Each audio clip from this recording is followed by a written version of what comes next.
Recruitment exercise हमने इस साल में शुरू किया है। 1.4 लाख वैकेंसी नोटिफाइड की गई थी पिछले साल। इसमें जरूर थोड़ा विलंब हुआ और वो विलंब इसलिए हुआ कि कोविड की सिचुएशन थी और इस कोविड सिचुएशन में एग्जाम लेने में दिक्कत आ रही थी। लॉकडाउन रिलैक्स हुआ और धीरे धीरे कुछ और एग्जाम नीट के शुरू हुए और इन सब से कुछ अनुभव मिला, तो हमने तुरंत ये निर्णय लिया कि हम ये एग्जाम कंडक्ट करेंगे और 15 दिसंबर से हमने ये एग्जाम शुरू कर दिया था। इसमें 2.44 करोड़ 2.44 करोड़ कैंडिडेट्स हैं और इसकी हमने पूरी डिटेल्ड प्लानिंग की है। वो थोड़ा सा आप लोगों के माध्यम से मैं सबको बताना चाहूंगा। ये डिफरेंट 3 कैटेगरी के पोस्ट थे जिसमें बताया गया है कि पहली कैटेगरी जो थी आइसोलेटेड कैटेगरी, इसका एग्जाम पूरा कर लिया गया है 15 दिसंबर से 18 दिसंबर के बीच में। और जो दूसरा एग्जाम है जिसमें कि 1.28 करोड़ कैंडिडेट है, इसका एक पहला फेज हमने अनाउंस कर दिया है। वो 28 दिसंबर से 13 जनवरी तक होगा और उसके बाद दूसरा फेज 16 जनवरी से होगा। जो हमारा प्रैक्टिस है वो हम 10 दिन पहले अनाउंस करते हैं, तो 16 जनवरी का जो फेज है हम बल्कि 15 दिन पहले जनवरी के उसके डिटेल्स अनाउंस कर देंगे। और जो 28 दिसंबर से एग्जाम हो रहा है उसके डिटेल्स हम ऑलरेडी अनाउंस कर चुके हैं। कुछ उसकी जो मुख्य बातें थी आप लोगों के माध्यम से हम अपने कैंडिडेट्स को बताना चाहते थे। और जो तीसरा एग्जाम है वो 1.15 करोड़ उसमें एप्लीकेशंस आई हैं लेवल 1 की। ये जब NTPC non technical popular category का एग्जाम खत्म हो जाएगा उसके बाद उस एग्जाम को प्लान करेंगे, एक कंटिन्यूअस बेसिस पे एग्जाम।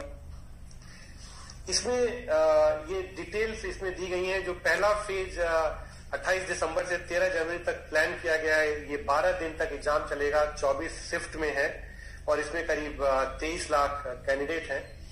इस बार हमने ध्यान रखा है कोविड को ध्यान की ज्यादा से ज्यादा लोगों को उनके होम स्टेट में ही परीक्षा का हम सेंटर दे पाए और स्पेशली फीमेल कैंडिडेट्स और जो फिजिकली हैंडीकैप्ड हैं उनको तो बिल्कुल उनके डिस्ट्रिक्ट के आसपास नियरेस्ट जगह पे ही दें ताकि जर्नी कम से कम करनी पड़े। तो इसको ध्यान में रखते हुए हमने ये किया है।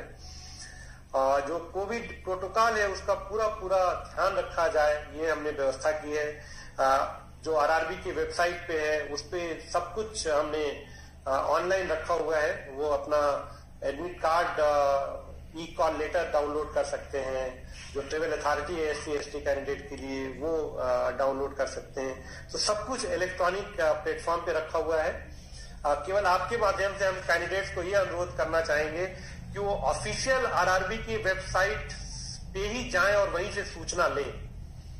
सारी सूचना जो ऑफिशियल वेबसाइट आरआरबी की है उस पर दी जा रही है और मेरा आप लोगों के माध्यम से सभी से अनुरोध है कि कृपया किसी और साइट पे ना जाएं और केवल जो ऑफिशियल वेबसाइट है आरआरबी की उस पे जाएं और उस पे हर तरह की सूचना दी जा रही है।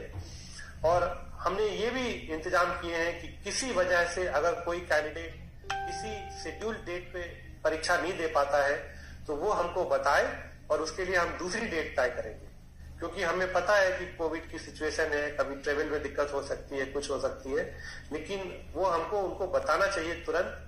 और सारे इलेक्ट्रॉनिक प्लेटफॉर्म पे कम्युनिकेशन पॉसिबल है। आरआरबी के वेबसाइट पे सारे डिटेल दिए गए हैं और पूरी तरह से जो रेलवे ने व्यवस्था की है तो कोविड प्रोटोकॉल को देखते हुए व्यवस्था की है। अपने जो कैंडिडेट्स हैं उन सबके फैसिलिटीज को ध्यान में रखते हुए किया है और जहां भी जरूरत पड़ेगी वहां पे हम स्पेशल ट्रेन भी चलाएंगे और हम करेंगे कि किसी भी अभ्यर्थी को कोई किसी तरह की दिक्कत ना आए।